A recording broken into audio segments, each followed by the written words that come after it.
Welcome to the Total Wireless Store, where total confidence awaits. My wife loves when I DJ our car rides, but overages get in the way of my groove. Don't worry, you got this with Total Wireless. Right now, get 50% more data when you bring your number to any qualifying service plan starting at $35. All in the nation's best 4G LTE network. Wiki, 50% more? Now go find that perfect DJ name. New York, discover the Total Wireless stores and get total confidence. The latest phones, the best network, all at great prices. Ends January 2nd, 2019. $35 plans and up. Excludes ports from TracFone Wireless Inc. brands. Terms at TotalWireless.com. Every duration needs a revolution, Jimmy.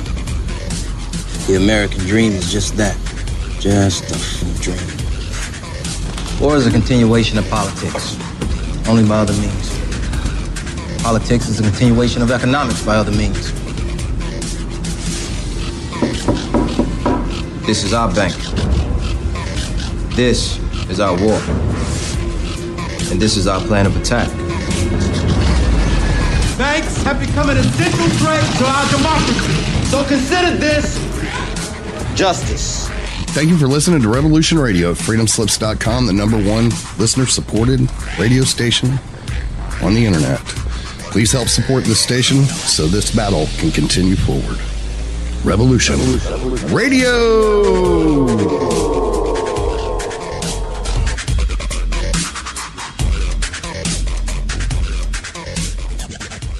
The opinions expressed on this radio station, its programs, and its website by the hosts, guests, and call-in listeners or chatters are solely the opinions of the original source who expressed them. They do not necessarily represent the opinions of Revolution Radio and freedomslips.com, its staff, or affiliates. You're listening to Revolution Radio, freedomslips.com, 100% listener-supported radio, and now we return you to your host.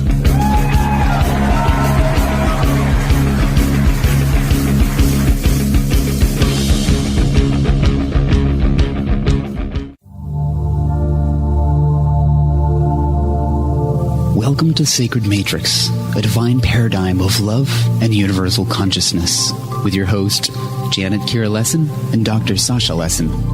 Together, we transform the world. And now, here are your hosts, Janet Kira and Dr. Sasha Lessin.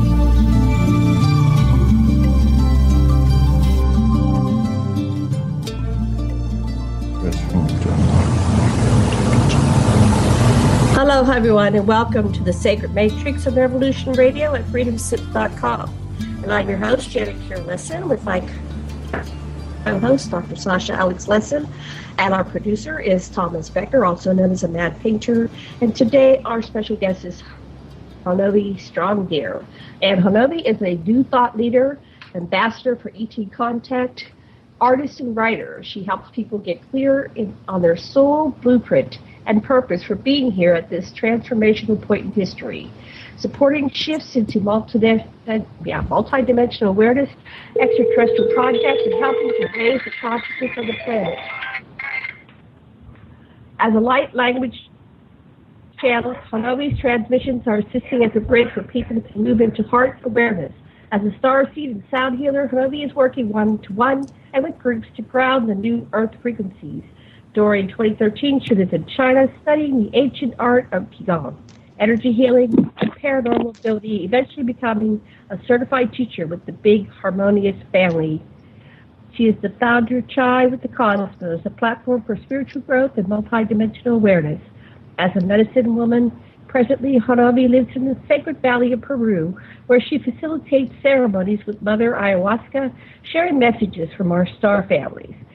She has a number of websites, chaiwiththecosmos.com, her Facebook and Instagram connections. Go to aquarianradio.com, and you can see a page there with some beautiful photos of Honovi. Before I bring on Honovi, I'd like to see if Dr. Lessin is there. Are you there? Yes, I'm Sasha. here. Can you hear me? Yes, I can. Yes, can you Great. Yeah, so you brought Honovi to us. How did you meet her? Do you remember? Oh, of course I remember. I met Honovi. Hi, I met you at the desert. Contact in the desert. But what I realized once I met you, Honovi, is that you're one of the people that can bypass the misogynistic matrix that we're bound in. that you and the other experiencers are disclosure of what's beyond this matrix of thought that has trapped us and prevented us from accessing our cohesive field as spiritual beings. And I know I got it when I looked in your eyes that you're one of the ambassadors that's here to help us do it. So I'm so glad you're here. Thank you, brother, so much. Yeah, welcome to our show. So, Honovi, I'd like you to introduce yourself to our listening audience and tell everybody about who you are and what you do and your walk in the world. And we'll listen to you for about 15 minutes or so, and then we'll ask you questions. So take it away, Honovi. Okay, thank you so much for having me on the show today. It's really a great honor for me to be able to really share from my heart. And as brother was saying, we connected at Contact in the desert. It was funny. I actually kept running into all of the speakers just by synchronicity at Contact in the desert. And we just got talking about some of the things that I'm sharing with people and some of the projects that I'm working on. So a little bit about myself. There's many different dimensions to me. I find it a little bit challenging to describe one thing I do because, I'm doing many things at once. So you could say I'm a transformational coach. I'm also a medicine woman. In the past, I was teaching Qigong, and I was living in China, where I was studying healing and human potential. I really liked how my teacher would call it human potential and not paranormal ability because, as a modern society, we have sometimes created these labels to put things into context, but they can sometimes remove these abilities from outside of ourselves as though there is something miraculous. But when we were studying in China, we were just taught that these abilities like healing and, astral travel and talking to higher dimensional beings, it's all just a part of our human potential that is available to each person here on this planet. So I was quite fortunate because my family is actually from India, although most people think I am from Peru or Dubai or Spain or all these different places. So I really feel like I am a citizen of the world, I don't feel like I belong to any one place. And I think this is also a part of the New Earth frequency. Many of my generation is feeling like they are suffocating or being confined by these borders that we are drawing. And the way I see it is that, we are here in this human incarnation to honor the culture that we incarnated into, but at the same time to also honor our multidimensional nature, our infinite nature. So when I was a young girl, because I had this Indian background, I was well versed in many spiritual ideas. So for me, growing up, it was not uncommon to talk about reincarnation and things like this. And it was a little bit confusing because my family is from India, but I was actually growing up in the UK. And of course, there are completely different cultures. So I had a little bit of an identity crisis as I was growing up. But years later, as I got older, I realized that I could take the best from both paradigms, from the Western paradigm and the Eastern paradigm, and create something beautiful with it. So for many years, I was always interested in the spiritual path. But what I realized was there was a lot of dogma that was inherent within the culture that I was being brought up in. So I kind of rebelled against it, as young people do. And I kind of forgot about it for a time until around 2010 is when the ET contact began. But at the time, I did not know that it was ET contact. I was just having, I started to spontaneously leave my body one night.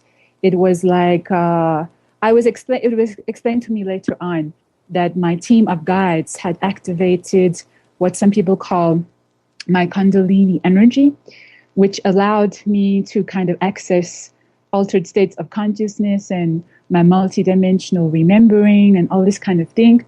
But of course, at the time, I was completely freaking out. And I thought I was dying, you know. I was like, what's happening to me? Did not really understand what was going on at all. But I was lucky because my partner at the time, he was an astral projection teacher. And he explained to me what was happening, and it was natural. So from there, I started to read up a lot about different things, you know. And everything came to a head last year in 2016 when I started to work with plant medicine. I had such a huge opening with the plant medicine. I started to channel these extraterrestrial beings whilst I was in the ceremony, which kind of freaked some people out because they're speaking a different language. Some people call it star language or light language. It's like a language from the heart. It's consisting of many different sounds and frequencies. And the first message that came through, they were speaking in this other language, but also in English.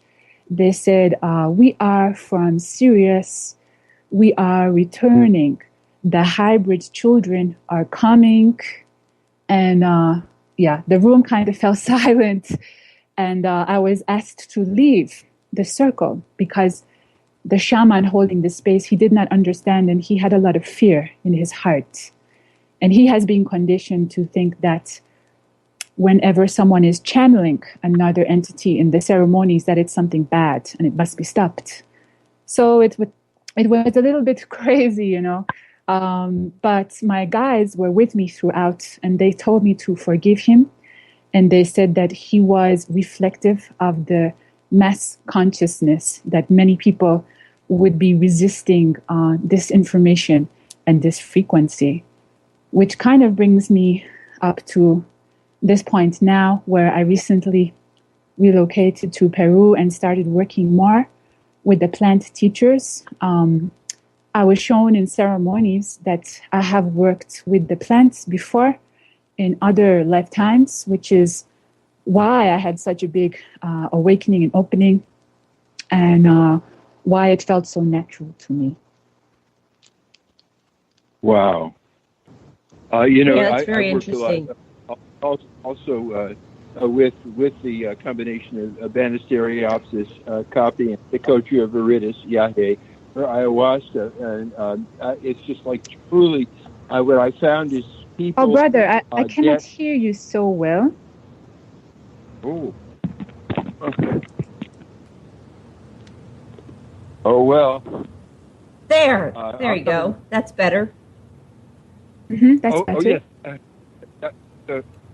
I was just saying that I worked also extensively with particularly the plants also, and it's very, very interesting. What I've observed is each person goes to their particular reading in the Akashic records, goes to wherever they're supposed to be getting, and I'm really excited to hear that you're basically ambassadoring from Sirius, because one of the person who I greatly respect is also, his name Stuart Swerdlow, is also an ambassador from the Syrian consciousness, and so I'm really excited. Please go on with your story. Yeah, I mean, I was just blown away by it because, you know, I never had any idea that I was connected with these beings from Sirius. You know, sometimes as star seeds, people who are slightly aware that they have lived in other civilizations, they have like their preferences, you know, like they have their favorites. I thought maybe I was connected with Pleiades or somewhere like that. That's like the most popular one. So when Sirius came out of my mouth, I was actually shocked. But it was very interesting because I was very present throughout the whole ceremony, because some people actually think that when you're channeling, you kind of step aside or something like this, but it's not necessarily the case. For me, I was fully present, and the shaman got a bit confused because he was talking to these guides, these ET beings who were talking through me, thinking that me, Honovi, that I was not there, and he was being quite rude. So I was saying, oh my God. Yeah, so I was saying, brother, because he came over and put his hands on my legs, and he said, Honovi, come back, And I said, brother, I did not go anywhere. I'm here, don't worry, I am here. And so that was very interesting kind of dynamic. But these beings told me that everyone who was in the ceremony, that they had already agreed on some level to participate and to hear these frequencies that are returning to Gaia. And so, this light language can be considered an ancient inner technology that time has forgotten. And it's returning now because, we are entering into these higher frequency states. Of course, I'm sure you're both aware and feeling that, as are the listeners. Many people, depending on their sensitivity, will be aware that each of us is going through incredible multidimensional shifts in consciousness right now. Honovi, I had a similar experience. Let me say something, and then you can go back to you, Sasha. As I was attending a number of years ago, like 10, 15 years ago, the tantric rituals, and I would get into these high ecstatic orgasmic states, and I too would start to channel other entities. I was connected with the Anunnaki, but other beings would come through. I didn't go anywhere. I was there. I allowed them to speak through me and used my voice box, but I wasn't taken over or possessed. But people, they didn't kick me out because it was my house, but they weren't receptive. So I understand completely how you felt. Here you are with this incredible information coming through you, and there were just very few people that were ready to receive it. So have you tried that again with another group of people? Are they more receptive now? Well, thank you for that question, sister. Basically, what I was shown by these beings was that I was being guided to drink the medicine on my own, which I didn't want to do. I was not ready. I was like, what? Are you crazy? I'm not going to do that, But they said that if I continued to go to public ceremonies, that it might cause some problems because of my sensitivity and the fact that I just go into this channeling mode and they come through and I start speaking language and all kind of thing. So what happened after that was I did actually move to Peru around February and March of the year, and that ceremony happened around 2016 in October. And so when I came over to Peru, I had been in contact with a Peruvian shaman for quite some time. He's like my soul brother. And he said to me, you are welcome to stay with me at my healing center, and you can be yourself, and we can do ceremonies together. So I said, oh, brother, that's awesome. That's what I was looking for. So what happened was I did ceremonies with him, with the mother, Ayahuasca, and also grandfather, Huachuma. And it was interesting. At first, everything was okay, but unsurprisingly, even my shamanic friends got annoyed when I started to channel these frequencies because, we have to remember that these frequencies that come through now, they're very ancient, and many people have forgotten, including shamans. He's very wonderful shaman, actually, but he doesn't know what this is, light language, these frequencies. So he was saying that in his ceremonies, it was so much him, but his partner, she was saying that they don't channel, they don't share, and it's not allowed. And I was kind of thinking to myself, thinking, okay, my guides told me this was going to happen. If I continue doing ceremonies with other people, there's going to be resistance to it. So eventually what happened just a few months ago, earlier this summer, I was guided to do ceremony on my own, which was one of the biggest breakthroughs and challenges that I've ever done, I think, because as you know, if you have worked with the mother, it's not to be taken lightly. It's very strong medicine for the spirit. But I know it's something that my spirit was, in effect, designed for and can handle. So my friend has a healing center here in a place called Lamay in the Sacred Valley of Peru. And so me and my partner went there. And I said to myself, I'm going to drink the medicine 3 times. I'm going to be bold. I'm going to be courageous. I'm going to do it. By the way, for anyone who is listening, I would not necessarily recommend to drink the medicine on your own unless, number 1, you get very specific guidance to do that. And 2, you have the confidence in your heart to do that. Because, it's not something to just, mess around with. So I yes, wait. I had a 3 because I facilitated a lot of people that until you know what the medicine does, you might need somebody to be with you so that you don't drown and throw up. And they can look after you. And it takes a person that's ready to control their bodily function and not drown themselves before you even contemplate doing it alone. Right? Exactly. But it's also important to remember that there are some spirits that are incarnate here at this time. Yes, there are very strong spirits who can handle that. But like I said, you have to really have that confidence in your heart. Feel, at the time when they told me that when they were encouraging me to drink, I was not ready. But then later, I felt more ready and I had more confidence in my heart. And of course, because I had done some group ceremonies before, that gave me a bit of a foundation too.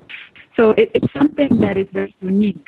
I'm sure you've heard of different stories of how the medicine is affecting people in such unique ways. Like, I remember one ceremony, my buddy was sitting next to me, and nothing happened to him.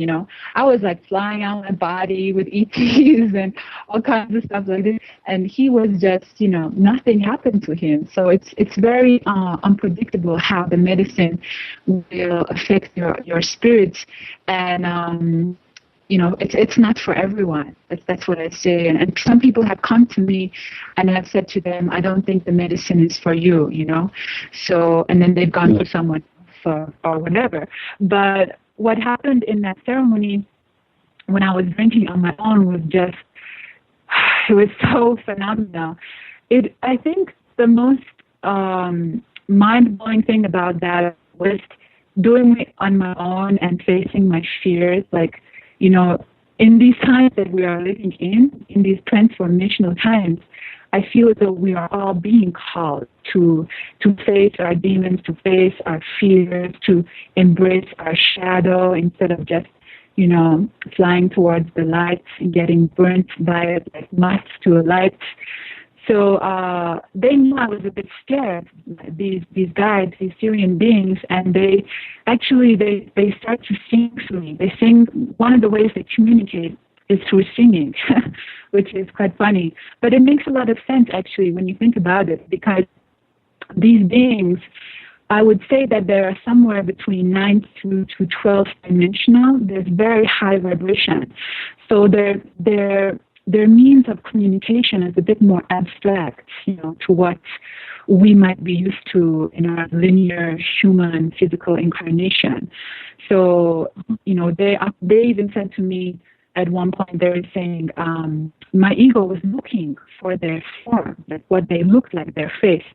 And suddenly they started to say, they said, we do not have a physical form. So you can look for it, but you will not necessarily find it. You will find whatever it is that you are believing in, meaning that many of us, we hold certain belief systems that create images of these beings, but they don't necessarily look like that.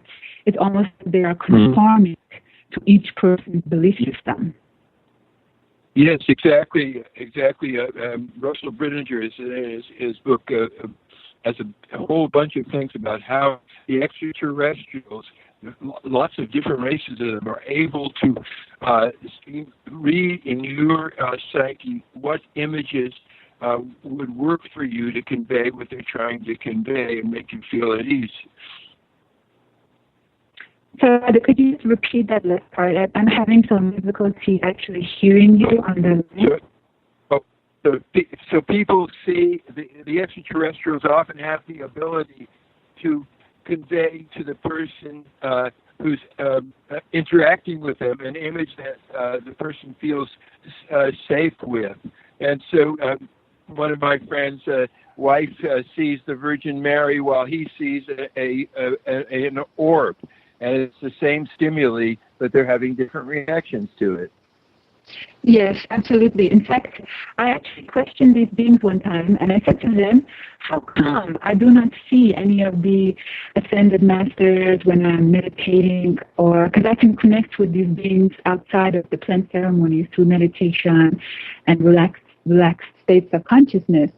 And they basically turned around and said, because the ascended masters, it's not something that is part of your belief system, which is true. It's not something that resonates with me, but I don't take that away from others, because I recognize there are infinite paths for everyone. And I also believe this is also a part of the new paradigm for us to be more inclusive of each other's beliefs, even if those beliefs are triggering us, or, we don't like what we hear. They're talking a lot about unity through diversity. They're saying that the frequency of unity consciousness is returning to Gaia. And they're encouraging many of us to put our egos, our differences aside, and to begin to work with others who share similar visions. Wow, I'll sign up. I'm in this. Yeah. Awesome. Wow, that's beautiful. Thank you so much. Yeah. You're so welcome, brother. So this is your primary way of contacting these extraterrestrials, is through the plant medicine. Have they contacted you at other times in other ways? Yes, they have. The plant medicine, it is serving as a kind of catalyst. It's making it easier because these beings, like I said, they're from very high frequency, and sometimes my body feels a bit overwhelmed with their energy because I'm having to accommodate it. And so they gave me some guidance. They said, there's certain lifestyle adjustments you're being encouraged to make so that we can drop down our frequency to meet you and you can raise yours up. What happened in 2010 is they activated my Kundalini, or my cosmic energy, so that since 2010, my body is constantly vibrating with energy all the time. In the early days, it was quite overwhelming. I could not sleep at night, and I would leave my body, and it was just pretty crazy. I mean, I was saying to my friend, we were laughing about it the other day. I said, if most people went through some of the experiences I went through, they could have gone a bit crazy, because our society does not cater for these big openings and awakenings. But I think because of my family, my upbringing, where I had a lot of spiritual grounding, and maybe also I had the right people around me at the time, it has allowed me to be grounded. I'm actually quite a grounded person, even though I'm having these other worldly experiences. And so what happened is, because I feel this energy in my body, it actually serves as a kind of conduit to connect me with these beings more easily. So what happens in the plant ceremonies, the vibrations, they increase. And at nighttime, I like I said earlier, I don't have to be in plant ceremony to connect with them, because sometimes I could be lying in my bed at night and I start to channel them, or they send me a vision. One time I was meditating, and a group of other beings, I don't think they were the same group, they started to connect with me and send me an image of what they looked like. They looked like some kind of a hybrid being with eyes that had slits that looked actually, like reptilian or snake-like, and their skin was blue. It was not a malevolent being, as far as I know. The feeling I got, it was very loving. So other ways they began to contact me initially was through dreams. And they told me that they are using dreams to kind of gauge how ready people are for, more contact. There's so many different ways that they are communicating now. And because the frequencies are increasing, the gap is becoming thinner, and it's becoming easier to just, I could be ironing if I'm doing something where I'm very present, and then I just start receiving light codes. Sometimes I see them, sometimes they just come out verbally, or I could be just, relaxing. I've even had it happen when I watch movies, because of course the medium of movies are so powerful, as you will both know. They are planting seeds within the collective consciousness. Movies like, I don't know if you guys have seen the movie Arrival. Yes. Yes. Yes, yes, And we when did. I was That was watching, very powerful.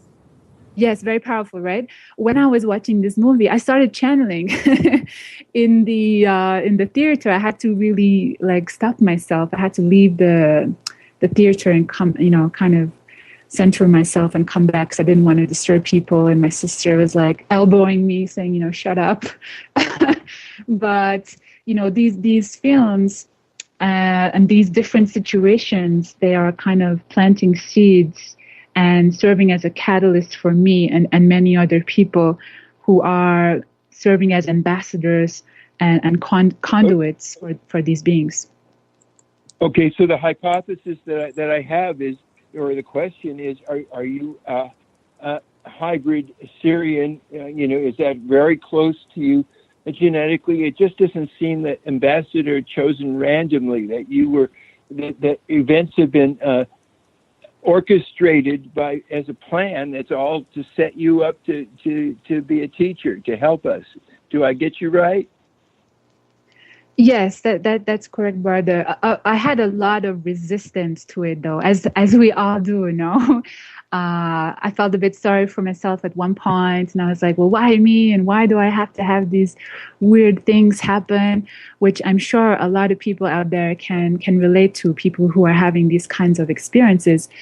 But yes, they told me that it was something that I had signed up to before I incarnated.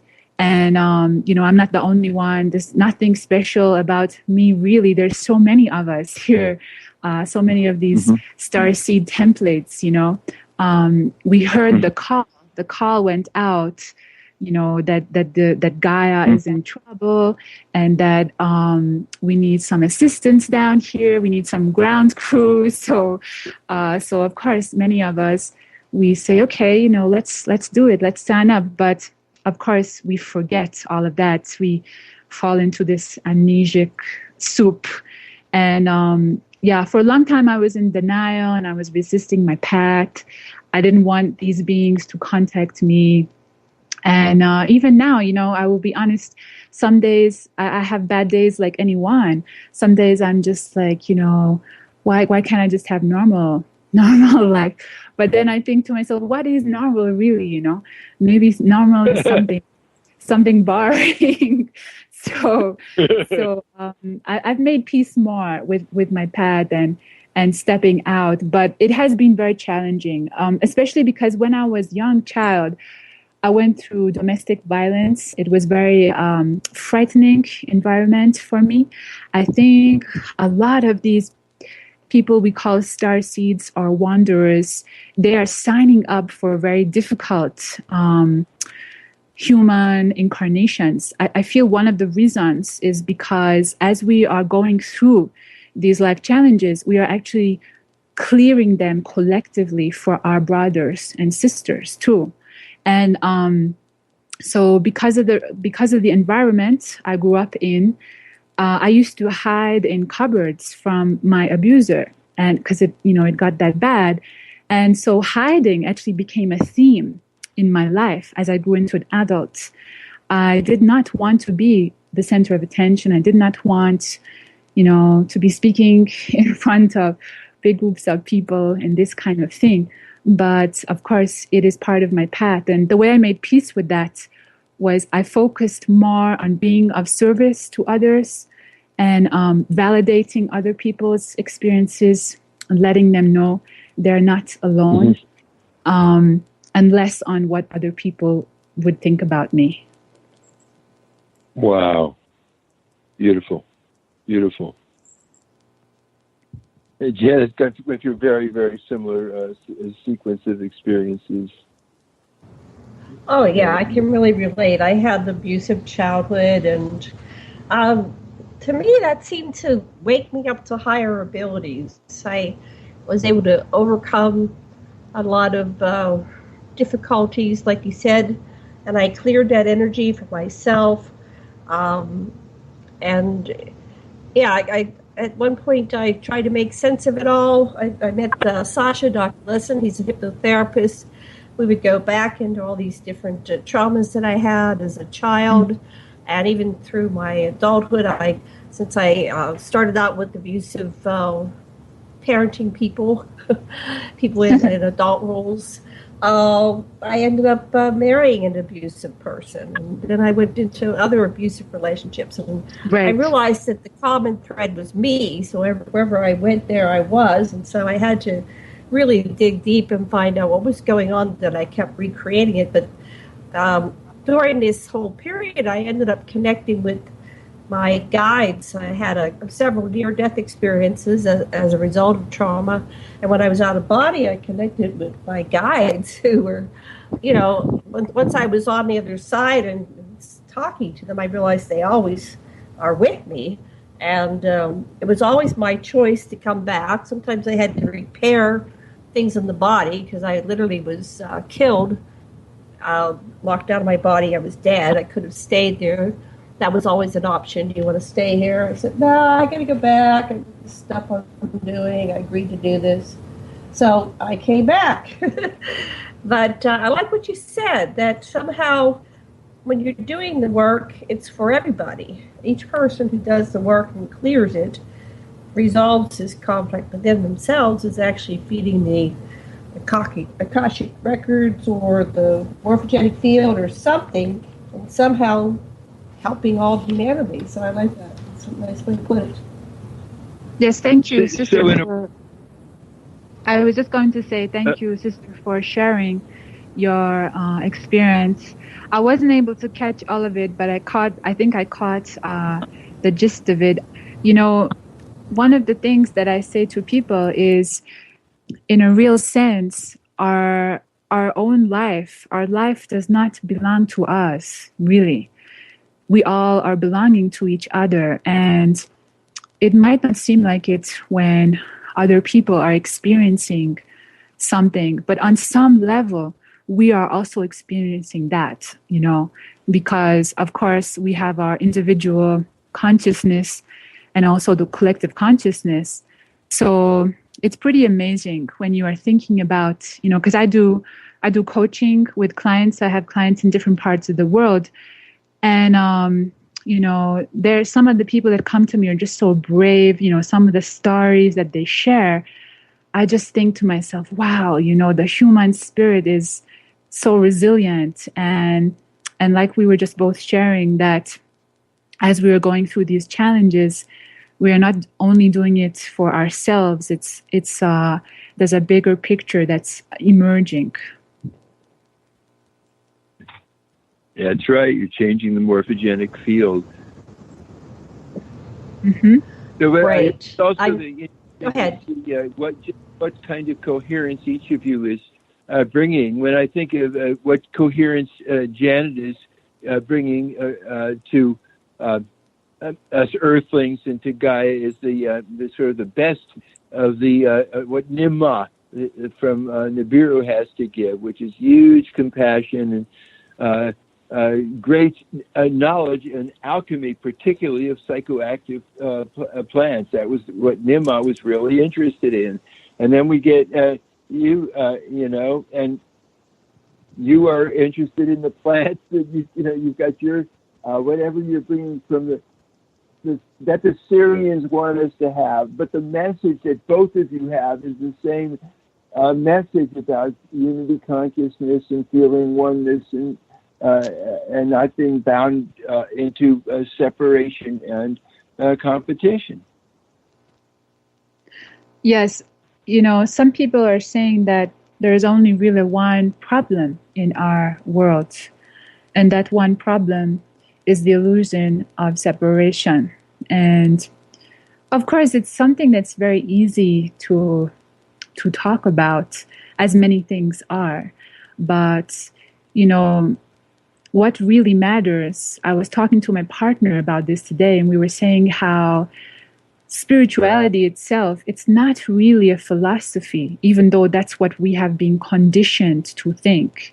And this is what creates a lot of conflict between people, because they have these different opinions about spirituality and God and all these things.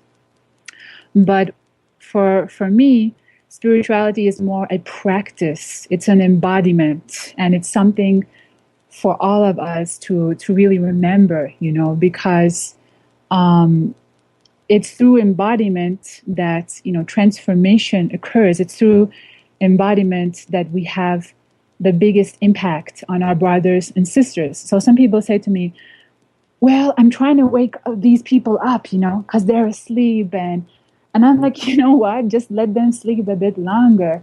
It's not our job to wake other people up. We didn't really come to do that as such, People will wake up when they are ready. Focus. If you want to be influential to others, embody what you are learning. Be the change that you want to see. And people will start to take notice of you. They will be like, who is that bright spark that's walking through the door? And at the same time, it will also trigger a lot of people too, which can be fun also. But the message from these beings is that many of us, myself included, I'm just a work in progress like anyone, we're having so many judgments about so many things. And they're really encouraging us to try and to drop some of those judgments. That it doesn't mean we don't use our discernment. Discernment is a different energy. When I say the word discernment, and when I say judgment, they sound different, right? Yes, but indeed. Even myself, I have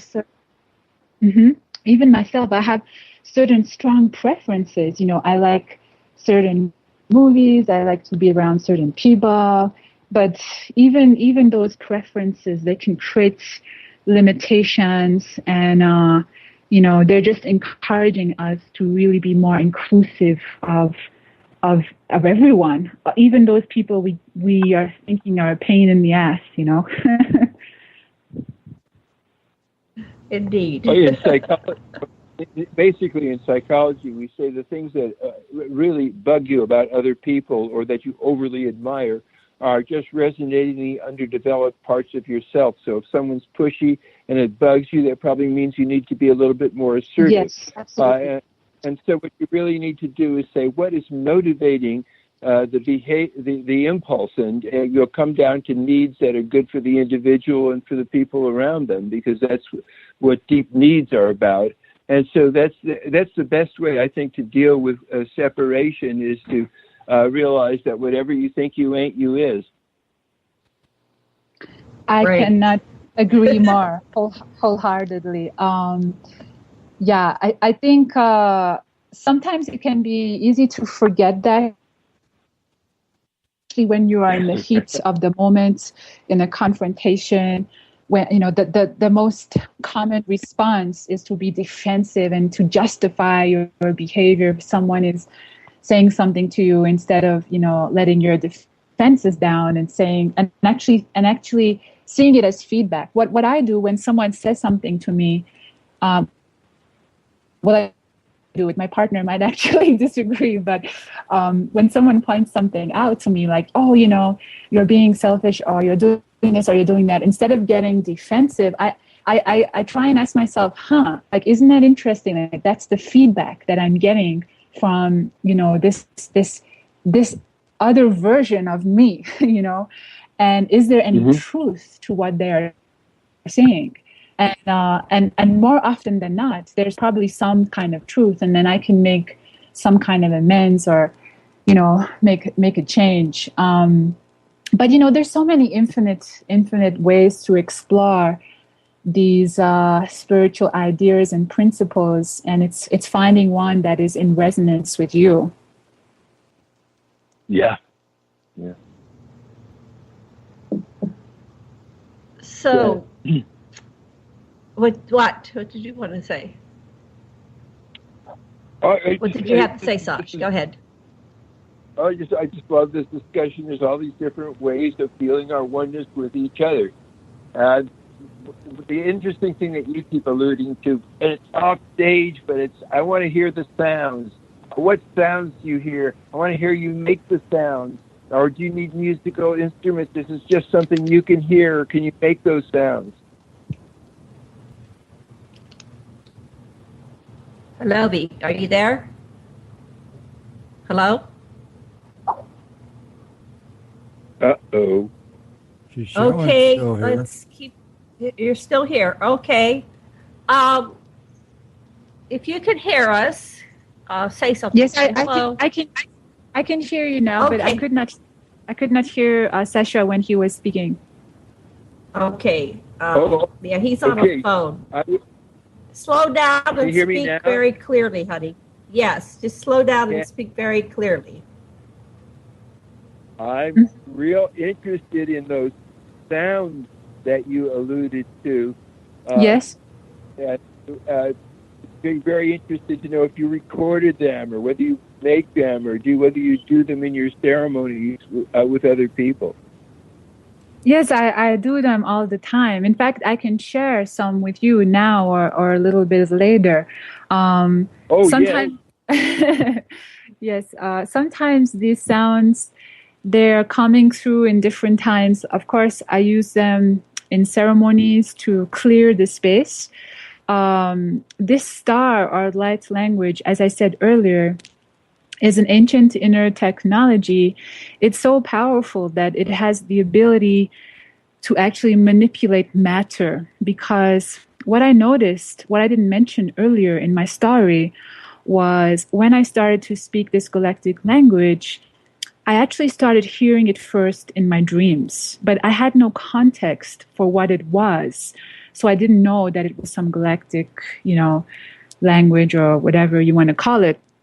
What happened was I met a man in Glastonbury in the UK, and it was all synchronistic. He was channeling, he was doing the written form of light language and also the verbal. And he invited me to an exhibition where his friend was exhibiting these beautiful pieces of artwork about crop circles, which I was a bit crazy about back then. I was, like, wow, they're awesome. And suddenly he just came and sat next to me, and he said, oh, I'm going to do a bit of channeling now. And he started to channel this language, and I was blown away. I was like, I was like, what the hell is that? Because my spirit almost was like recognizing the frequencies, not necessarily the message, but just the feeling and frequency. And I was thinking, it sounds like something I've heard before, but I can't quite place it. And he's like, yeah, I call it light language, and other people call it other names, you know. And so when I started to actually speak these frequencies in the ceremony, the second ceremony is when it happened. Second time I did ayahuasca. I had a context. I said to my friend who was sitting next to me, Ellen, I said, I think it's light language because I heard something similar. And what's amazing is she's one of my really good friends, Ellen. She was actually one of the organizers of the World Ufology Congress that I was speaking at in Spain recently. And when I was actually channeling these frequencies, she was seeing them. She also channels light language. But her main modality and expression is through art. She does a lot of artwork. But as far as I know, she can also do verbal, but it's not like her dominant expression. Whereas with me, it's a little bit of both. But my dominant expression of these frequencies is vocal, and my secondary is probably visual. So would you like me to share now? Yes. Oh, please do. Yes.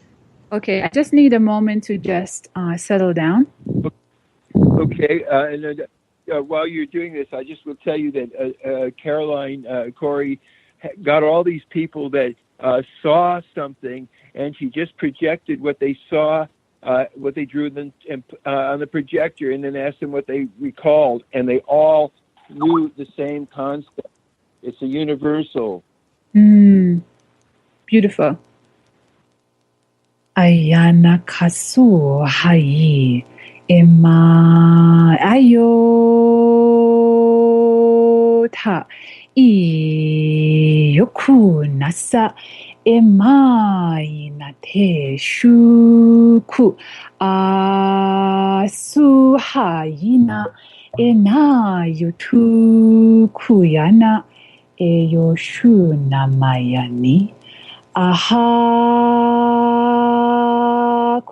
ano inate suku ayo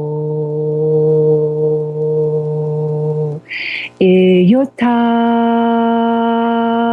suha ine yoku Imanoye asoyi a ionate a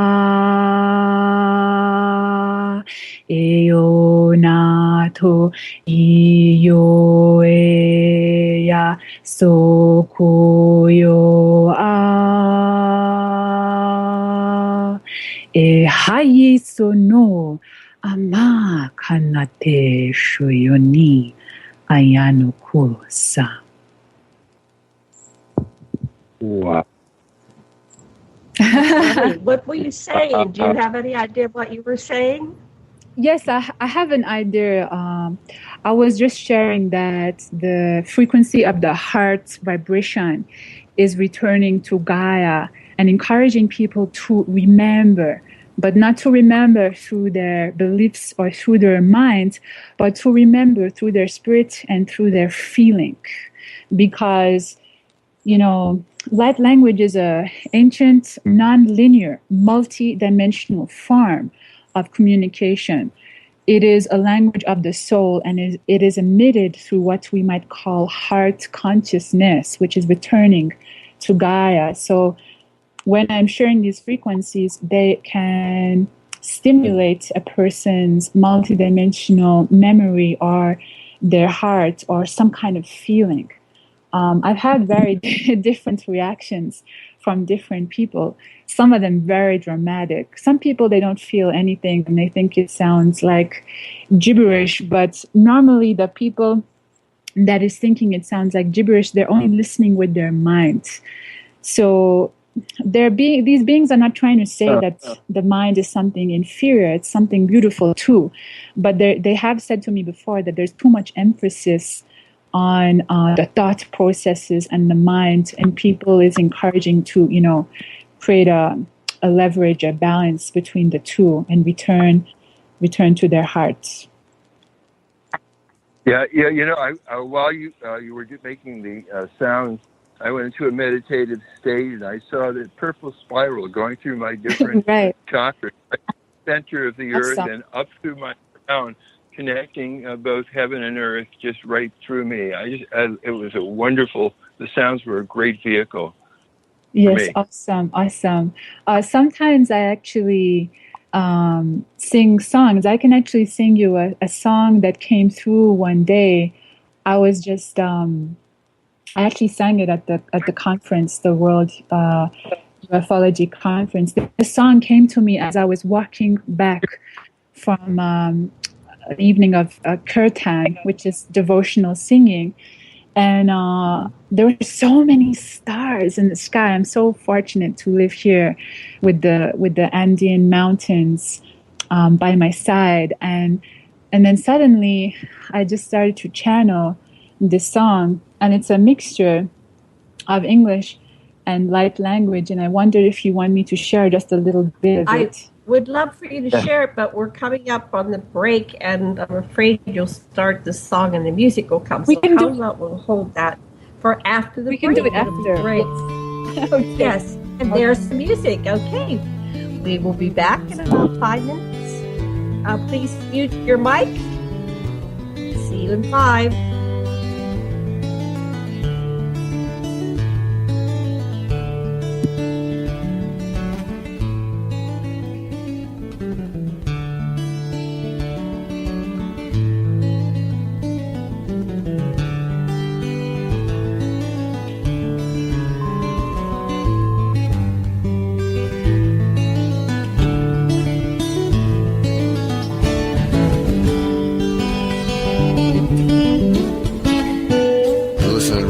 Radio at freedomslips.com, and we'll be right back after this message.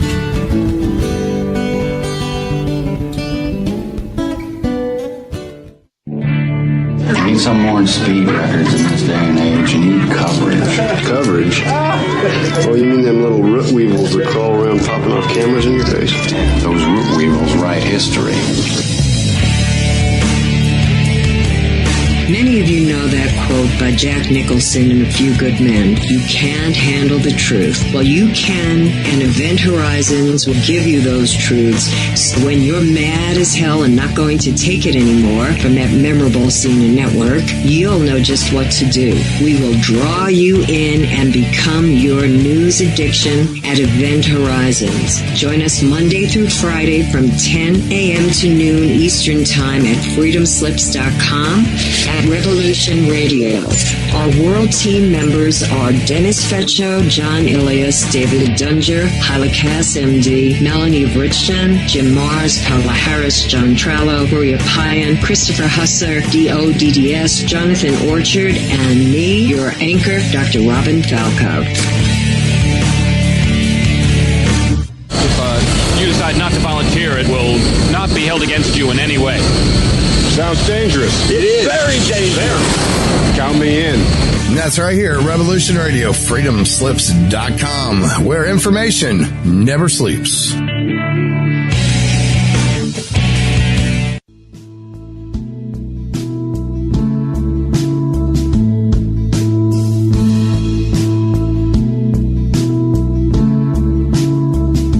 Is your data safe? Do you have the necessary information to assist you in confidently living through just about any survival situation? Is survival and gardening, off-grid living, medical knowledge, or even natural or man-made EMPs on your list of personal concerns? Do you have your documents and your personal information in a safe place in your hands where you know where it is? Well, check out our preloaded EMP-proof thumb drive. Over 3 gigs of survival documents and how-tos, plus the USDA offline food preservation website, and much, much more, including a surprise bonus we just can't tell you about here. With plenty of room left over to store your most important documents. Imagine if a megavirus or a computer failure took out your bank, or all the banks for that matter. Are your banking records safe in your hands? So when they get things fixed and repaired, you can say, hey, look, this is what I had. You have it. I want it back. Is your personal data safe? Family records, addresses, phone numbers? Well, squeeze on over to freedomslips.com. Yes, that's www.freedomslips.com. Click the banner on the homepage for the EMP-proof bullet drive to get the full scoop of everything that we offer. So, folks, keep your data safe for your peace of mind. Revolution Radio, freedomslips.com. You don't need to expect us. We're already here.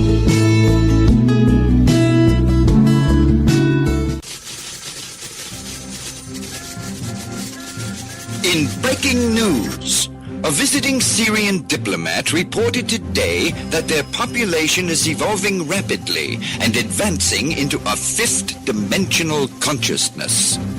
They are seeking peace with all cosmic cultures, which may mean that the Earth will be asked to join the prestigious Galactic Federation of Light Alliances. Please join Debbie West and Michael Hathaway on Lost Knowledge, Saturdays, 3 p.m. Eastern Standard Time in Studio A, for the latest breaking news on the Star Visitors' peaceful contact and the ongoing project of cleansing the Earth. This is the people's war. It is our war. We are the fighters. Fight it then. Fight it with all that is in us. And may God defend the right. Warning! Warning! We gotta stop them! They're gonna kill us all! See how the trouble you've started? Be they the government, be they industry, be they organized labor, be they anyone, or human beings. Time when the operation of the machine becomes so odious, makes you so sick at heart that you can't take part. You can't even passively take part. And you've got to put your bodies upon the gears and upon the wheels, upon the levers, upon all the apparatus, and you've got to make it stop. And you've got to indicate to the people who run it, to the people who own it, that unless you're free, the machine will be prevented from working at all. Revolution Radio at freedomslips.com, the #1 listener-supported talk radio station, throwing ourselves upon the gears of the machine. Revolution Radio, where information never sleeps. You called down the thunder, well now you got it. Right! You tell them I'm coming! And hell's coming with me, you hear? Hell's coming with me! Revolution Radio!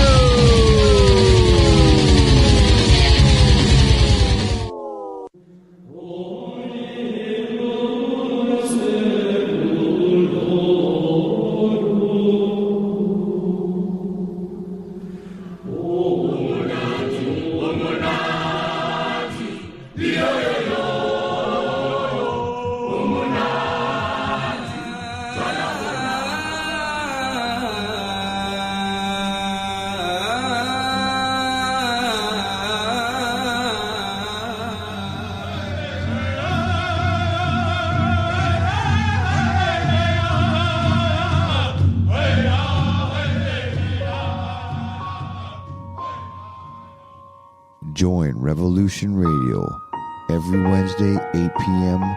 Eastern Time on Studio B for Momentary Zen with host Zen Garcia at freedomslips.com, the People Station.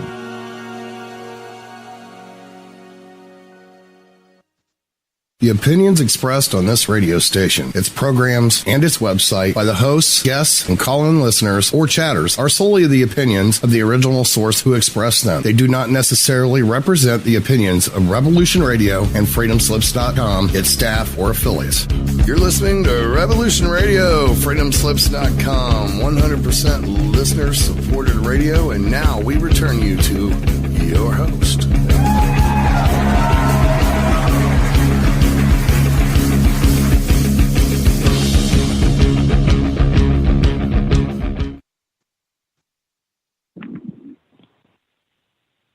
you on mute, Janet? Sorry, I was Sasha's here. on mute. Sasha's here. Okay, let me try that again. Welcome back.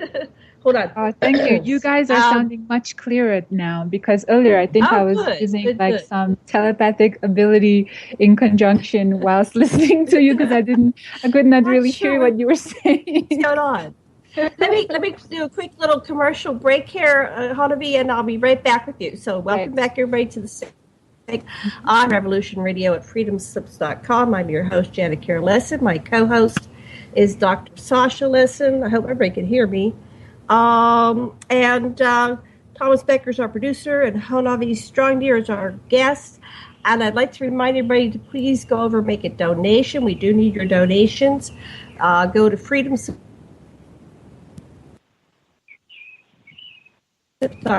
and donate what you can, $1, $5, $15, $20, whatever you can donate. We greatly appreciate. Mad Painter, how are we doing? We ain't doing too good. We only got a little over 1,400, and we need over 25. You're lagging a bit. I'm lagging. Yeah. Okay. Anyway, not sure what's going on with the sound, but we're having a day. Anyway, back to you, Sasha, and then back to Honovi. Okay. So we are really fortunate. We're getting, basically, this is from wise people that have a very advanced technology and spiritual practices, information and transmission by a spiritual teacher. And right now, that's what you are, Honovi. I'm just so excited to hear you talking about what you're doing, and the songs and the sounds that come to you. They work for me. I can just see that you're part of, and we'll go into this afterwards, a movement which is creating communities that really enact. It's not just an idea; it's an enactment. But just before the break, you were saying about a song that came to you, and you were going to sort of give us the context in which that you got the song. How did it come to you, and what's it mean? Yes, so thank you very much. The song, it came to me one night as I was walking underneath a night sky that was strewn with so many stars, It was just like you could just see an infinite amount of stars. There was no light pollution. When you cannot even see your hand in front of your face, it's that dark, and the whole sky is illuminated. And for me, looking at the stars has always been one of my favorite pastimes. In fact, I even have dreams at night where I'm just looking at the stars. I'm sure many people can relate. I'm sure we have many people who love to look at the stars. And the reason why we love to do that so much is because it is stirring some kind of inner knowing or memory inside of us that we are connected to these stars, that we have history with them. And, we wonder why people have become so disconnected from the spiritual aspect, which is being ushered back into our paradigm. One of the reasons is because people simply cannot see the stars in the night sky. So why would they even think, that there are beings and planets when they can hardly see anything up there? And so as I was walking, I was just feeling so full of gratitude and love. And then this song started to just come through. And I noticed when I am in elevated states of consciousness, these beings actually communicate through songs, which is very interesting because song and music, like mathematics and even science, it's like a universal language, and people can feel in the heart the resonance of the song. So I can share with you a little bit of this song. It's actually called Just Me and the Stars. Just me and the stars. we'll always be together.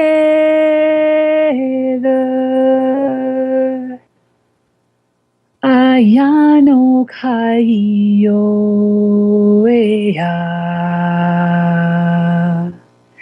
Iye, iye, ayono ke hayo.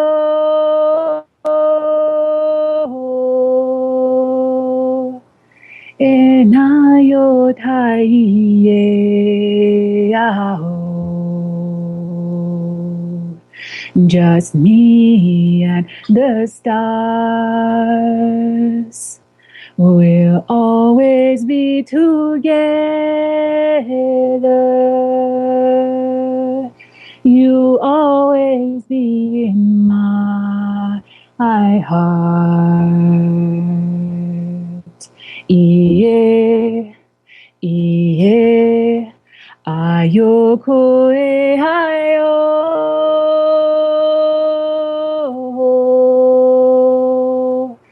Enayo taiye. Just me and the stars. That was a little bit. Wow, that's beautiful. I love it. Wow. Love it. It's funny because Janet I've actually got. Thank you. I've actually got a lot of recordings because I've noticed now when they're going to come through, and so I get my recorder out if I'm near my laptop, and I've literally got quite a few different songs. They just seemingly are coming from nowhere. Like some people might say they're coming from my higher self or these beings or the cosmos. I don't know, but people like them, so I guess that's what's important. I've seen time after time this one that I was doing.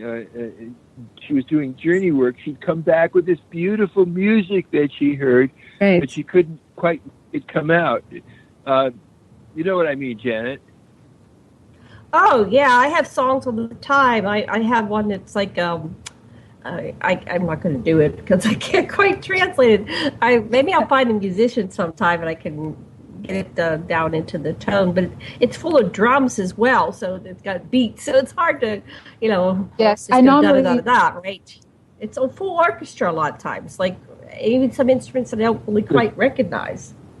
I normally actually sing the songs with a drum or something like that. That's what I did at the conference, which was quite fun.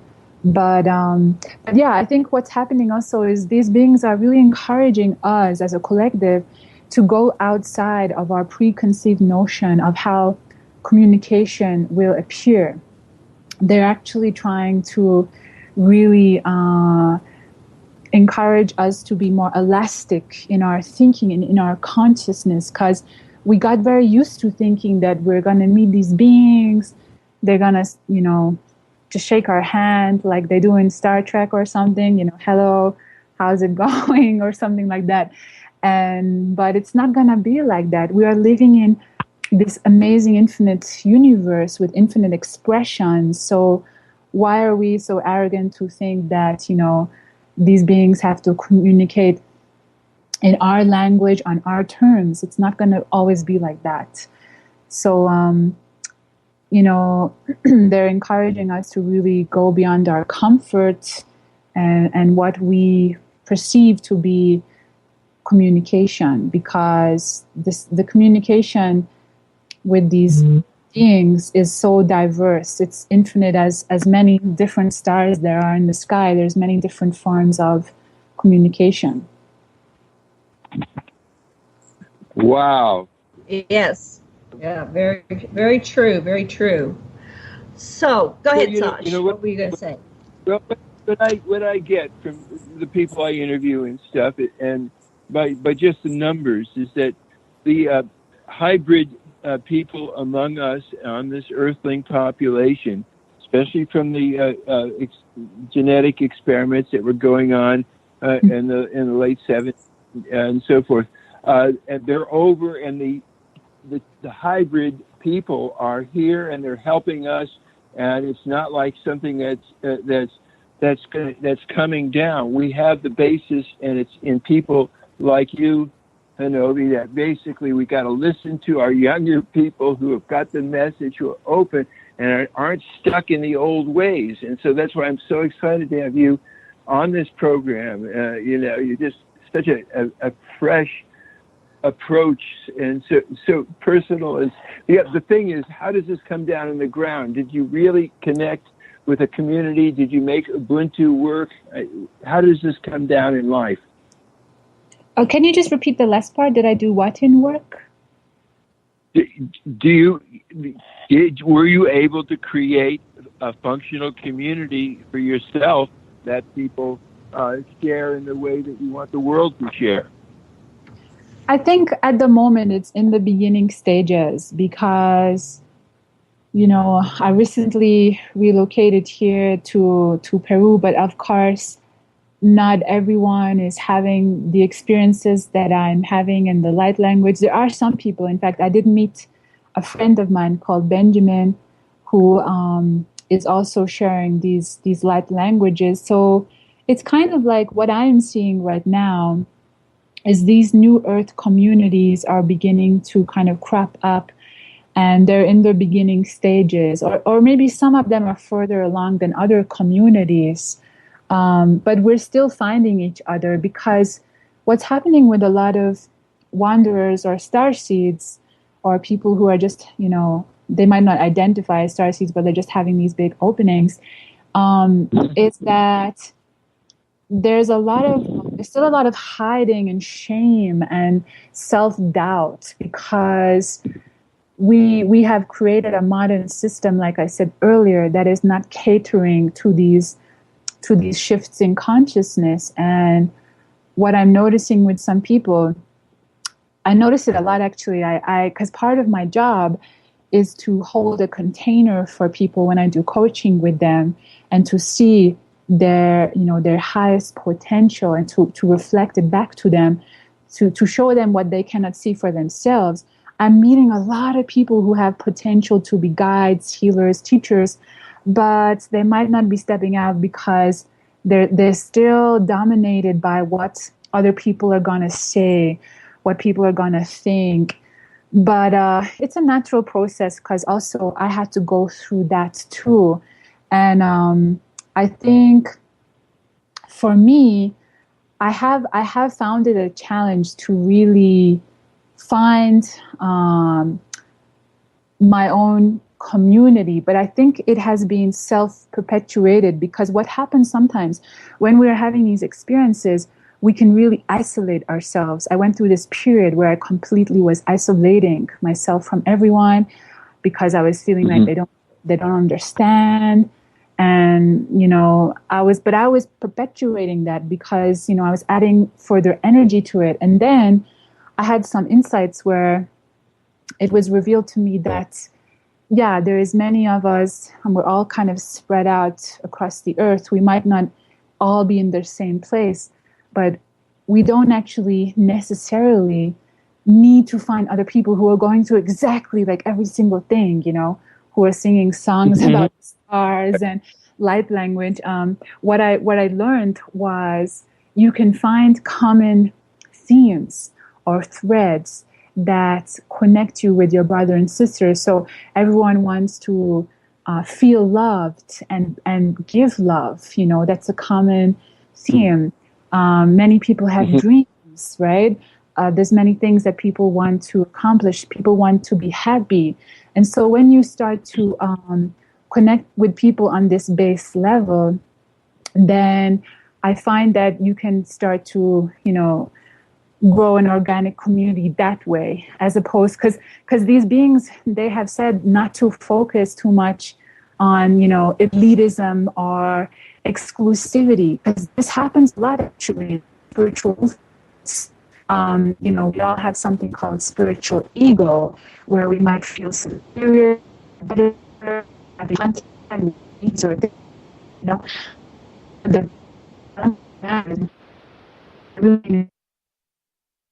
so, accommodating people are not this, because do that. We people It doesn't on level of the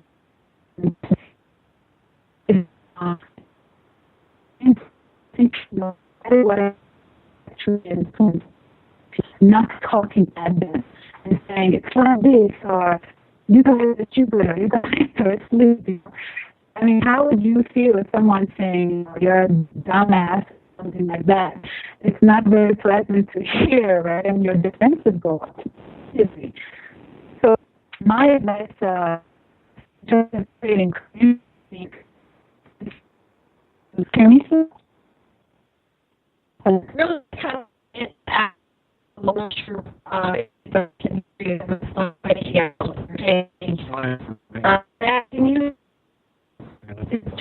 Can you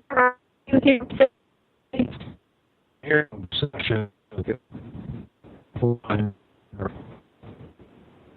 Actually bad. I'm not sure.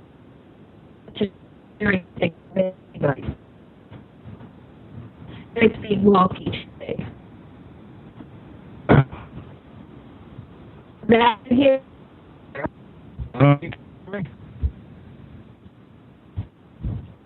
Okay, here.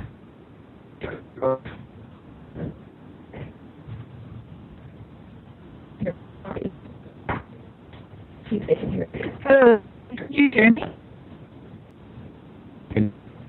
Hello. Yeah. Yes. No, we're not. Just ready to get started.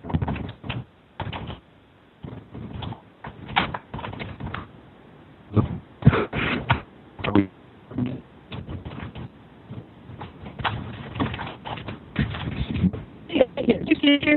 I cannot hear you, so I'm going to finish up when okay.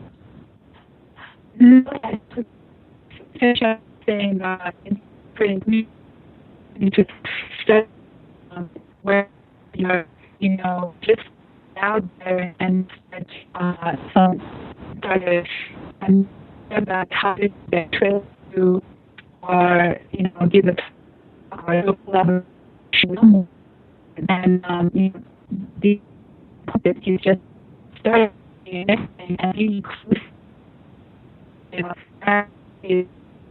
not people are things, the mess. Okay, we'll see if we can get this thing set back up. Hello. Can you hear us? You're back now. It was my internet.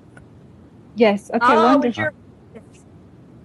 Okay, Sasha. I'll call Sasha back. Okay.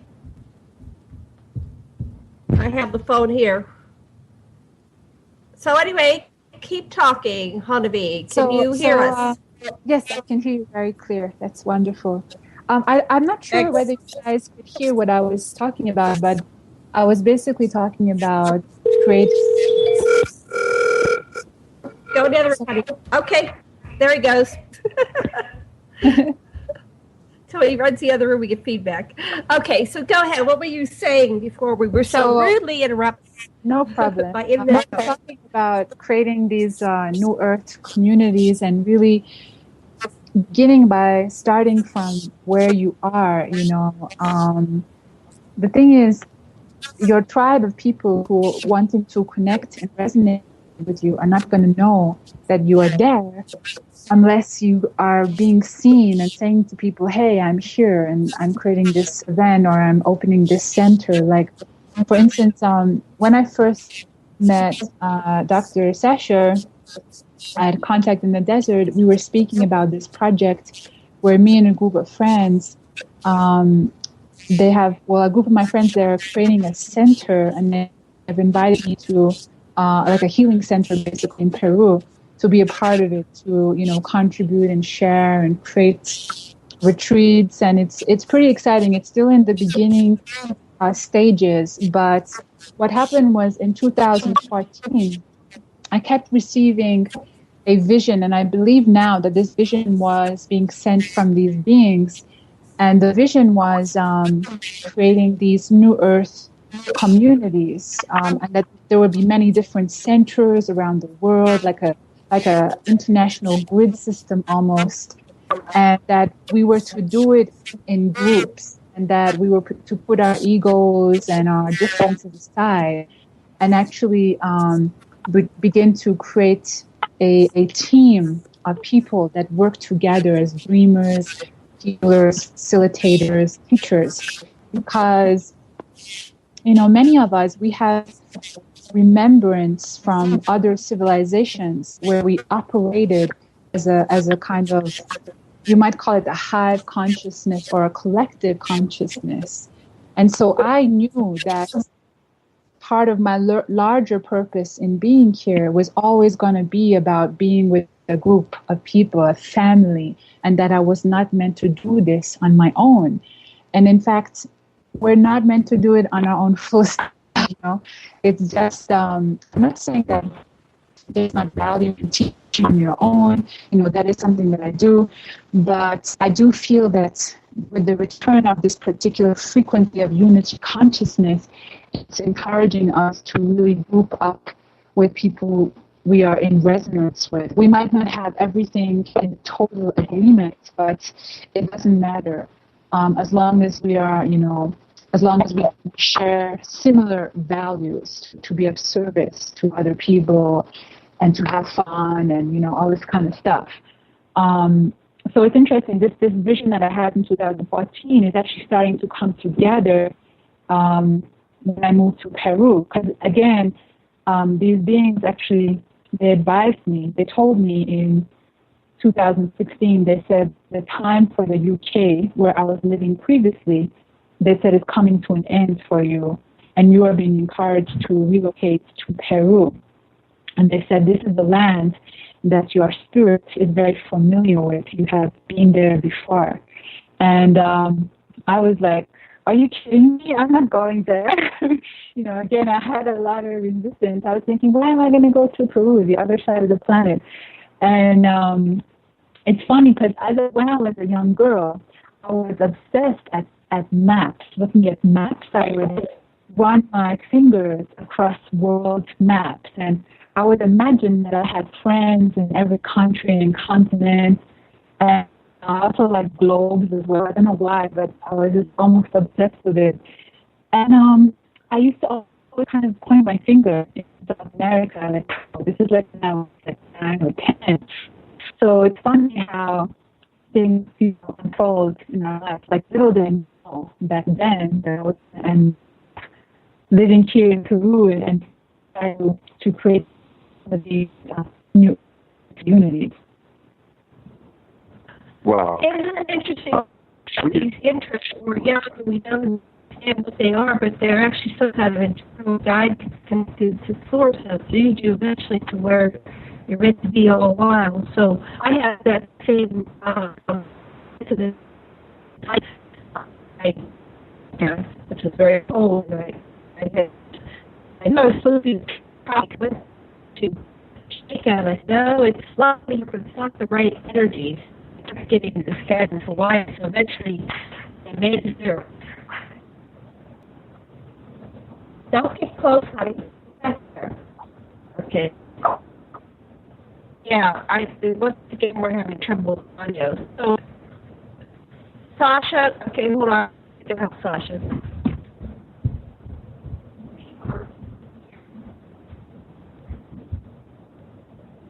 I just can't hear her. It's so garbled. It's so bad. It might do. Okay. I so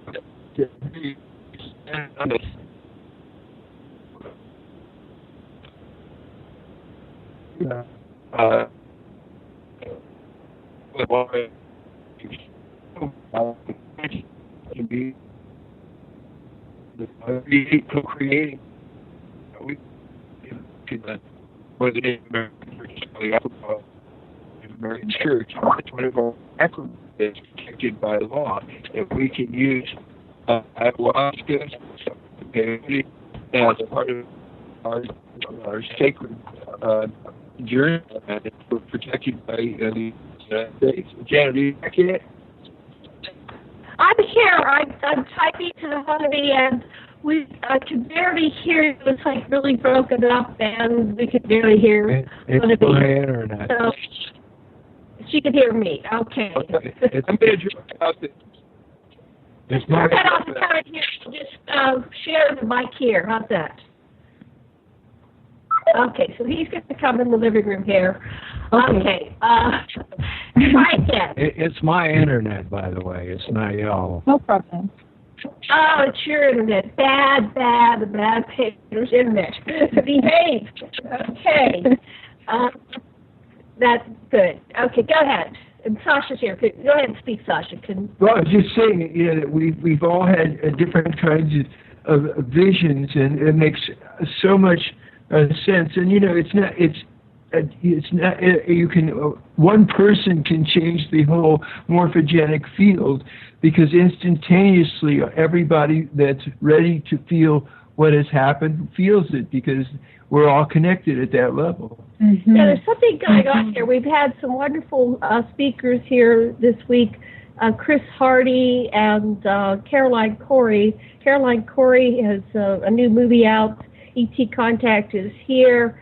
And Chris Hardy, of course, is a researcher. She's written a new book, and she made it in fictional form, but she's getting, like you are getting, these downloads and exchanges with extraterrestrials, and, she thought it'd be great to just explain it by making this very detailed fictional book. But the message is the same no matter how it's coming through, and it's basically reflective on the personality that's perceiving the reality. So if you're getting a negative experience, and people aren't going to want to hear this, but you're on some level you're creating it. Mm-hmm. But that empowers each person individually and collectively that there's something you can do about it, and that's fine-tuning your perception and your reactions and your response. I'm summarizing. Is that what you got, sweetheart? Come over here and explain your perspective of what we were getting all week, last 2 weeks. Basically, once you reach a meditative state, which is beyond the matrix that you're programmed to adhere to, the slavery in which you may have been engaging and imposing upon yourself by conditioning and so forth. Once you get past that, which there's many ways of doing. Kundalini is certainly part of it, and that's what we do in our Tantric community. We actually use sacred ritual as part of our meditation, and if that's combined with the right entheogens, that can be extremely powerful. But basically, and also what I was saying is that we belong to the Aquaba Native American Church, and one of our sacraments here is that we have the legal protection as a church to do ayahuasca or peyote as part of our sacred rituals, and and it all goes to the same. And what's really the difference, and it makes a big difference. There's some people that take the ayahuasca ceremony and they do a little shuffle and they make it in a Catholic ritual. I've been in people that put it into a Sufi ritual. I've been with psychotherapists that let the person track wherever they track and don't try to impose upon them, which of course is the tradition in which I come, which is to support the person in having their own experience. It's so powerful if the medicine is used in a way that's right for the person. And we do usually prepare ourselves by a diet for several days or even a week before we do the ceremony. Yes, Janet. it's interesting. Go ahead, Honovi. I was just going to say, it's interesting that you talked about these different beings that are attracted to different people. I think it can be quite a complex topic. It's not the answer is not always so straightforward. There's so many things that is happening. For instance, some beings have certain karma to iron out. Some beings have a certain contract. These beings, maybe they belonged to the same civilization in a past life, and they agreed to incarnate as a human and be abducted. And of course, they forget all about it. The way I see it is, I try not to look at things as being something good or bad, even though I do struggle with it because the conditioning is so heavy in this physical dimension to look at things as good, bad, right, wrong. And sometimes it serves a purpose to look at things through that lens, and sometimes it doesn't. It depends on what the situation is. But what I learned is, even when people are working with the mother, ayahuasca, that some people is having really quite dark, what we might consider dark journeys. And I say to them, it's okay. Like, whatever the mother is showing you is for your own benefit. It's for your own learning. Whatever is arising is perfect, because it cannot be any other way. And this is also a larger analogy for the world and the times we are living in, because many people, many light workers, they seem to think, at one point in the journey, maybe we have all been there, we think we have come here to, save the world from itself. And for me, the world does not need saving as such. Everything is unfolding on time. We just need to play our role, because that's what's happening. Each person is playing a role. These denser beings, these denser entities, they are attracted to certain emotional states, such as, feeling powerless or angry or depressed and resentful. And so these are all very fertile ground for an entity, attachment or a psychic attack or this kind of thing. And sometimes in the spiritual circles, we are taught that we shouldn't really, it's not a good idea to kind of delve into the darkness. But many of the world's indigenous cultures, they have a completely different understanding of what the darkness is. They don't see it as something, they don't really see it as something bad necessarily, because they see it as creation coming from the darkness, the womb, of the universe being dark and everything arising from there. And there's actually, you might have heard of them, they're called the Kogi shaman, and they're from Colombia. I was fortunate enough to meet some of them at a shamanic festival in France, I think back in 2015. And what they do is they select certain people who are going to be priests of that, of their tribe, and they put them in complete darkness from almost the moment that they are born. They have enough light just so that they won't go completely blind or anything, but they're completely in darkness from the day they are born to like coming of age, when they're like 16 or 18, between that age. And then they actually come out of this cave, of this darkness where other members have been looking after them, and they're allowed to walk out into the world. And of course, they literally fall to their knees in reverence for the mother, for Gaia, because they've never seen anything like it, Wow. Yeah, it's very beautiful. It's good for us to, again, take on different perspectives. And, I think this is what we're all being encouraged to do. And the modern culture is being encouraged to take on some of the indigenous and Eastern perspectives and things like this. And the Eastern and indigenous cultures are being encouraged to take on some of the modern perspectives, so that we can build a holistic picture. Because one of the messages, I've been getting so many messages from these beings, but they actually said to me that they want to see wider representation ethnically at international conferences and communities and things like this. They want to see more women. More women. They say the women is going to have very key integral part to play, and they're really encouraging the woman to come forward and not to doubt herself. And they're basically also saying that a lot of the conferences, they were saying, were overly dominated by the intellect and by the sciences. And they're saying we need more equilibrium. We need to to have a seat at the table for everyone, for spirituality, for science, for psychology, for the indigenous people, for the shamanic arts.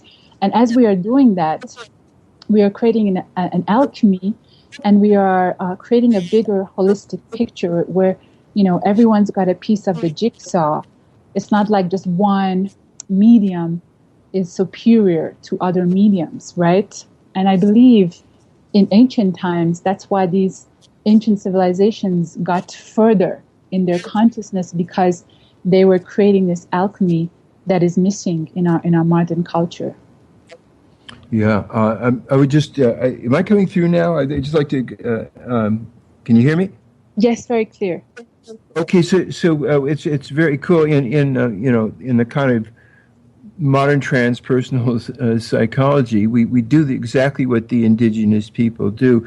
Whatever you're considering to be shadow or darkness or not you can come out, especially when you do the Yahe ceremony. And so I remember in one set that we facilitated, one person said he had gone to seminary and quit. I want to experience what he experienced as he had to drag that cross. And this guy went through utter agony. Somebody else in the very same room said, I want to see all the things I ever avoided seeing and avoided seeing in my life and in the culture around me. And she got that and so forth.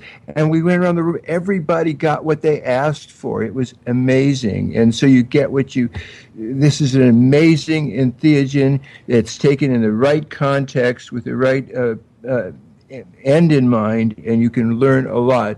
But it's probably not attractive to tourists. Hey, come down to Peru and puke with us. But it's something else that happens. Yeah, I really think that the plant teachers, they are phenomenal teachers and guides for all of us in these transformative times that we are living.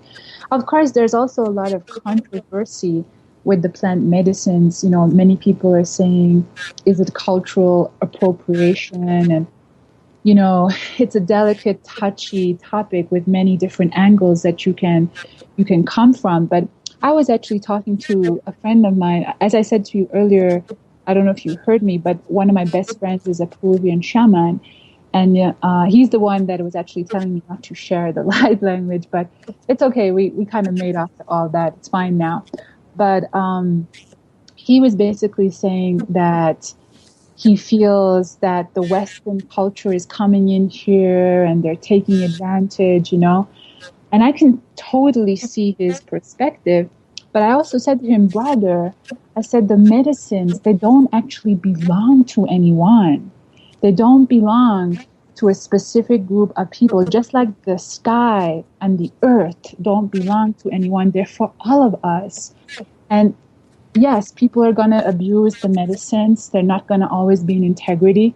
But there's a lot more people, I believe, who are going to have a transformative awakening or receive some kind of message that's going to, propel them in a new direction. And so for me, if we can use all the tools that we can get to inspire people, then that's the way we should be going. But at the same time, I think there are ways to be also respectful to the indigenous peoples. Like what I noticed a lot was the ceremonies and things that are happening here in the centers.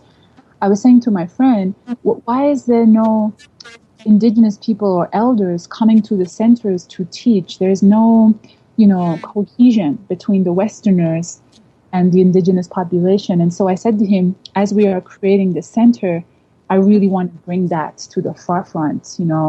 I want it to be an exchange. I want to embody that. I want to have a center where there's many different backgrounds and nationalities and people sharing, because this is the guidance I keep getting, that we are all being encouraged to be more unified and inclusive. That's beautiful. Right on. Yes. What do you think is happening? I've never done ayahuasca. I've done other things, but what do you think is happening when you do that? Is it like opening a portal? Any ideas? Anybody ever study what happens? Sure, we know what happens is that something that frees you from the imaging of your limbic system and its programming allows you to access your spiritual centers. That's what I think happens. Yes,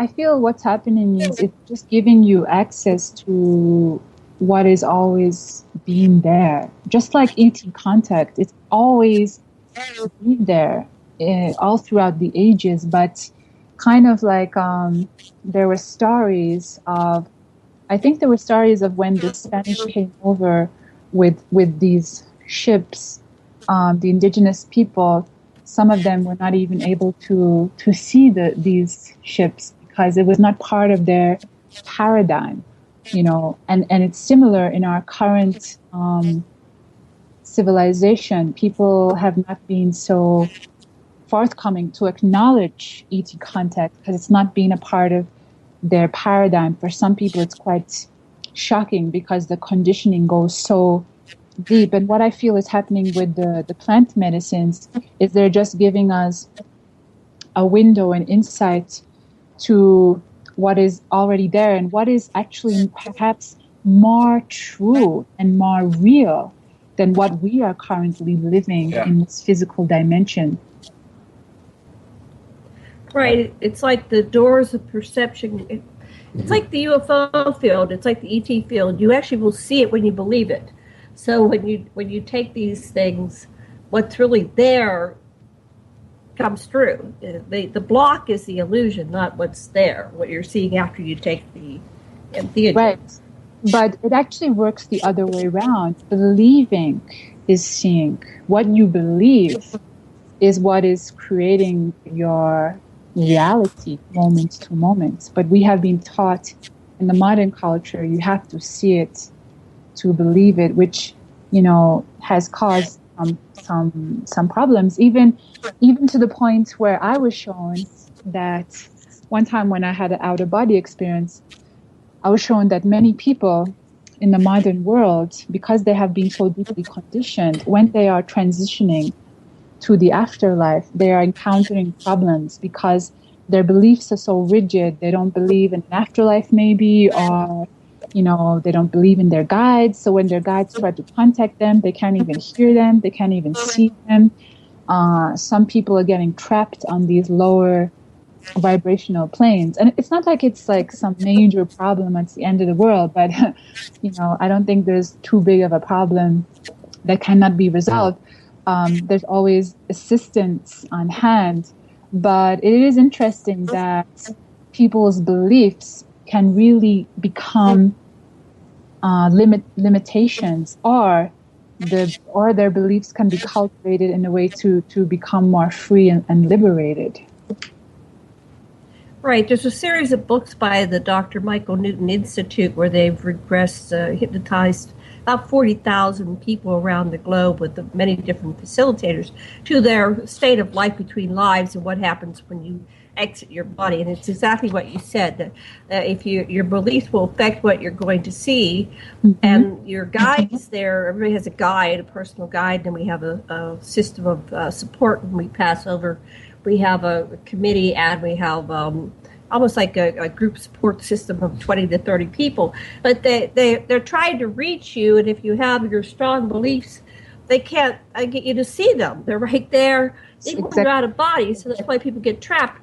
But like you said, it's nothing to fear because it eventually passes, and time is just an illusion of this third dimensional physical reality. But some people do get stuck, and so people like yourself and myself and other people, I can access the discarnates, the people that are deceased and they're out of body, and I've actually helped some people. It's not my full-time job. I don't volunteer for it, but sometimes, out of necessity, they're here and they're bugging me, and it's like, okay, let's help you go on, because otherwise they're trapped and they do, a haunting. They will haunt and scare people, and I sometimes have guests and they haunt people. So yes, I've had to go on to the other side.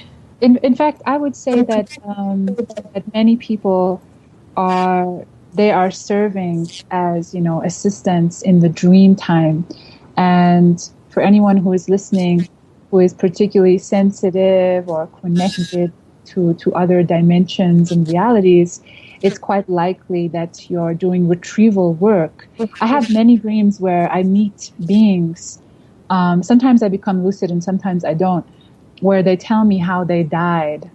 It's often children. I think what happens is the abilities and gifts that we have in our physical dimension are also used in these subtler dimensions too. So if you have the gift of being a teacher, you work with children. I love children a lot. They're like my wisest teachers. And so I've worked with young children who were affected by domestic violence when I was living in the UK. And a lot of my dreams involve children. And so I've had dreams where kids have been in accidents and stuff, and I'd kind of take them by the hand and, we go somewhere nicer, and they might be a little bit upset at first, crying, and then, they calm down or something like that. There's all kinds of things like that happening. It's pretty mind-blowing. It's amazing how, even during sleep, we are all serving each other in some shape or some form. Way cool. Even if you're listening now, you can even just imagine that you're going to some appropriate place to meet your guide and let your guide come to you. It can happen in an instant in any form that's right for you, and whatever questions in your mind, the guide will give you something to reflect upon or say something or convey a thought. Yes, a lot of it has to do with self-trust. Oh, I'm sorry, we're at the end of the show. Thank you so much for being with us today, and thank you. Thank you.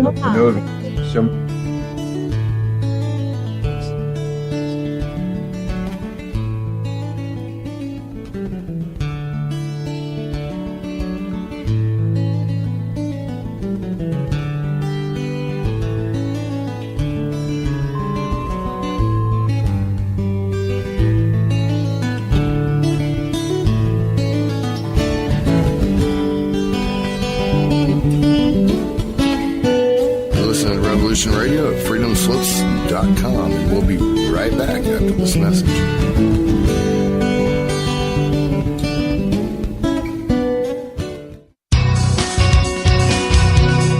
Thank you for listening to Revolution Radio at freedomslips.com. Any commercial advertising you may hear in this program is of the sole discretion and benefit of the host of whose program you are listening to. Revolution Radio does not endorse any commercial products, nor does it accept monetary compensation for on-air advertising of commercial products, nor will it ever. We are and shall remain 100% listener supported. Any product advertising on this program are considered used at higher risk, and Revolution Radio shall not be held liable for any claims or damages received from any product advertised within this program. Revolution Radio, where information never sleeps.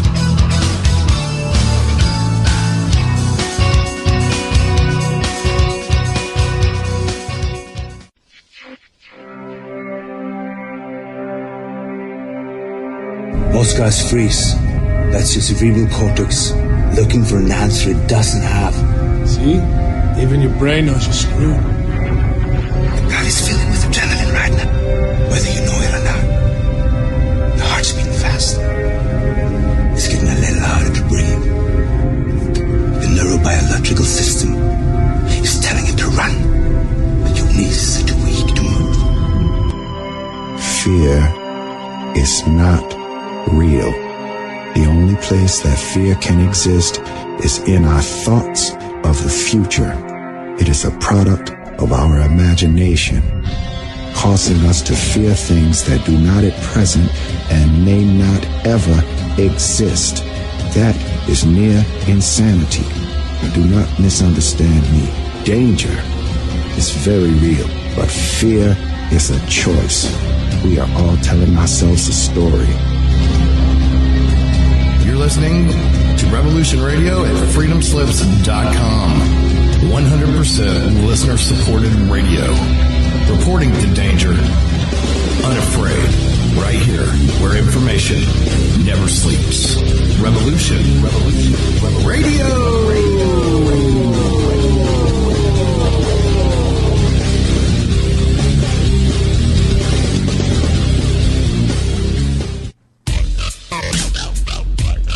Take a look around, kid. What do you see?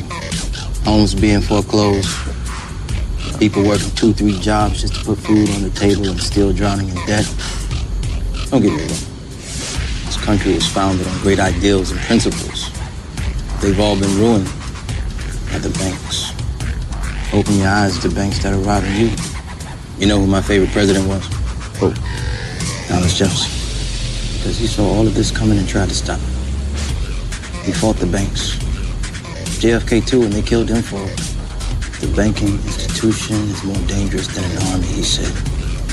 Welcome to the Total Wireless Store, where total confidence awaits. I am done dealing with data overages. Don't worry, you got this at the Total Wireless Store. Bring your number and get 15 gigs of data for $50 on the nation's best 4G LTE network. And during our 50% more data promotion, you'll actually get 22.5 gigs for the same price. 22.5 for 50? That's a gig deal. Data it is. Discover the Total Wireless Stores and get total confidence. The latest phones, the best network, all at great prices. Ends January 2nd, 2019. Excludes ports from TracFone Wireless Inc. brands. Terms at totalwireless.com.